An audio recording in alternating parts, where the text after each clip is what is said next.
just come into the Alpine about 100 meters, so we're about 7,600 feet, or about 2,300 meters. And we're on the top of Bald Mountain overlooking Moline Lake, the longest glacier-fed lake in North America. 22 kilometers long, 300 feet deep, and no roads around it, no trails. Complete wilderness on the lake. You have to paddle or take the cruise part way to get on the lake. Well, when we started in Jasper, we were in the montane, which is defined by coniferous and deciduous trees, and that goes up to 4,300 feet. And we drove through that past Medicine Lake and came into the subalpine. And we walked up through the trees here, through the subalpine, which is defined by just conifers, and you can see lots of spruce, firs, and pines. And that ends at 7,000 feet. And then we're now in the alpine, which is no trees or very little trees. The weather up here is so severe that the trees cannot grow very big. These trees are probably a couple hundred years old.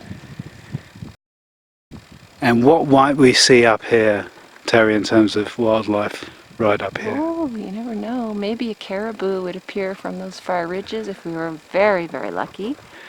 Not highly likely, but it's possible. And grizzly bears live up here. Last week the wardens closed the trail because there were 3 grizzlies up here. So that's a possibility. I bet we'll see a marmot today. They live up here, North America's largest rodent. So marmots sleep from September till June. So they sleep 9 months of the year, often. This elevation, it's winter 9 months of the year. This is called moss campion. It only grows above tree line. And very special plant. It's a cushion plant. And it is said that takes 25 years for a dinner plate size to grow. So this is at least 5 dinner plates. So this is, over 100 years old, maybe a couple hundred years old. It has a root called a tap root that goes 3 meters down into the rocks, between the rocks. So it's firmly anchored there, because there can be severe winds up here and it's not easy to survive. But other plants will take advantage. See, the avens have, this is a white flower, is anchoring on here because it's a good safe place to anchor. So as we walk around here, Terri, what sort of life lessons can we draw? Oh, well, I first of all think of the moss campion and its heart shape, just telling us to open our hearts to what's here.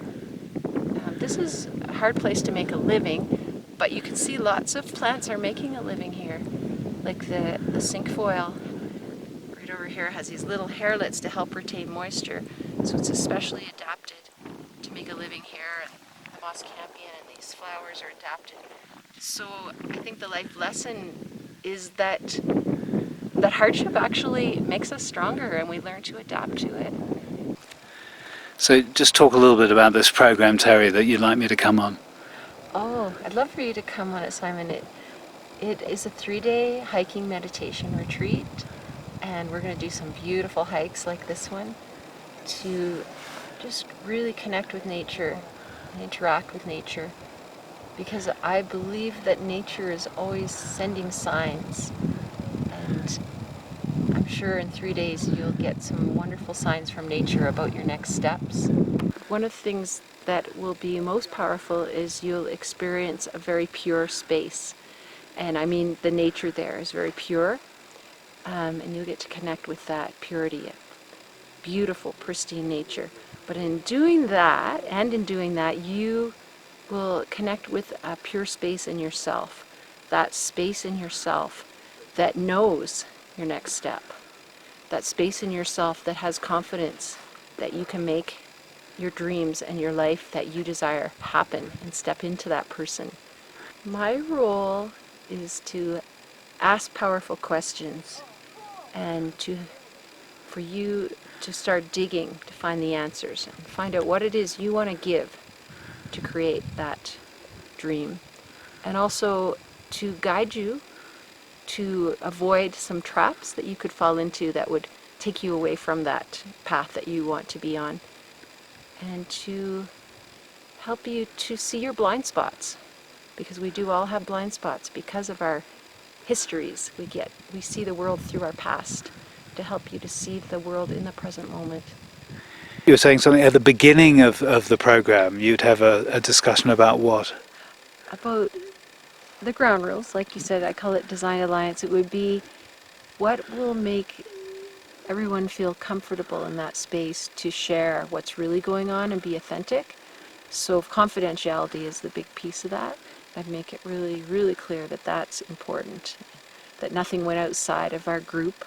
And that's why I want to have that space to ourselves.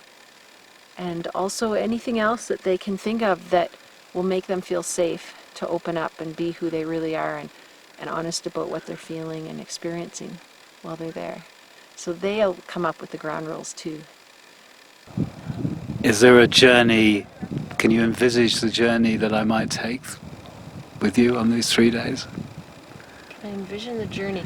Well, it will unfold. I don't know all the steps, because I believe nature will guide me. I have to step out of the way and let nature tell me what to do. So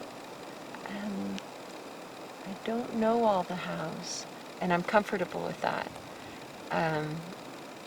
Nature's going to take over and be the teacher. And, there are some exercises I have to help you get more in touch with your mission statement and the impact you want to have on the world, and what it is that really brings you joy, and you're passionate about, and helping you to deal with the things that stop you from stepping forward into this person and dream you have.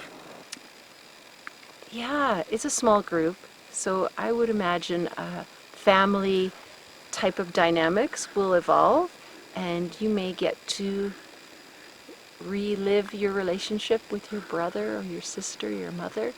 Maybe not, but there might be someone there that pushes those buttons, and you get those tapes put in that you had to use to protect yourself as a child or a teenager. And that could be interesting to explore.